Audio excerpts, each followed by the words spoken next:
Ayan, yung dalawang aso na yan, malapit yan dito sa apartment na nilipatan namin. Ganyan man yung itsura para silang yung kalaban ni Lion King. Bakit pa naman ang dalawang to nung tuta sila? Lasang nanghihingi ng dog food sa amin or pagkain eh. Sila yung taga-ubos ng cat food. Tapos makita namin ganyan na itsura nila kasi kung nangangat-ngat sila ng basura kinakalat nila. Yun yung gusto nila mga pampers. Tapos hindi namin natiis ng asawa ko bumili kami ng kulungan para sa kanila. Tapos wala na talaga nag-aalaga sa kanila eh.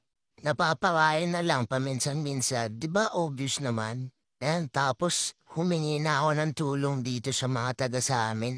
Tiger Commando daw yung pangalan niyan eh. Ewan ko ba bakit Tiger Commando yan? Pinangalanan ko siya ng Vice. Kamukha niya si Vice Ganda eh. Hindi, yung hugis lang na shape ng ulo, parang ganon. Hindi, nakakatawa kasi talaga yung itsura niyan eh. Parang, tapos nahirapan silang tanggalin yung tali. Parang yung tali ng longganisa, ganun kahirap tanggalin. Tapos yan, ang ganda na ng pwesto nila, makaka-relax na sila. Ako na ngayon tatayong padre de pamilya sa kanil. At least hindi na sila doon malapit sa basurahan, di ba? Hindi na sila matutulog sa may mga dumi nila. Hanapan ko na lang sila ng bubong. Umorder pa ako from Japan eh.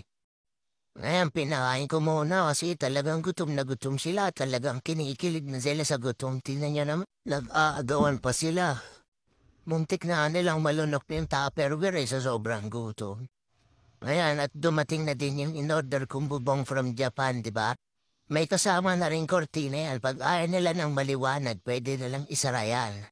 Tapos dumaan nga pala kami dito sa bagong lilipatan namin. Napakalawak talaga nito. Pwede kahit ilang aso, pwede manglagay ng baka, ng kambing, ng manok, ng mga kahit ilang pusa pa, di ba? Parang blessing din talaga na malagay kami dito para maisama namin yan sa paglipat namin. Ayan kawawa itsura mo ng ewan. At ayun na nga, nandito na tayo sa favorite part ng asawa ko.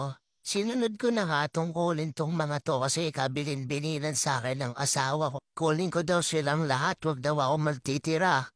Dead or alive, ganun. Ganun yung tema. Kasi lahat to napamana daw sa asawa ko. Tapos parang wala naman daw nag-aalaga sa kanila kaya sinama na lang namin lahat. Dead or alive, ganon. Ayan si Pio, ang payato mukhang reindeer, diba? Tapos ayan mga pusa. Tuwang-tuwa yung asawa ko nung nakita niya lahat yan. Nakompleto sila. Tapos balak pa yatang dagdagan. Alam ko may madadagdag pa talaga. Pakiramdam ko may madadagdag pa dyan eh. Ayan,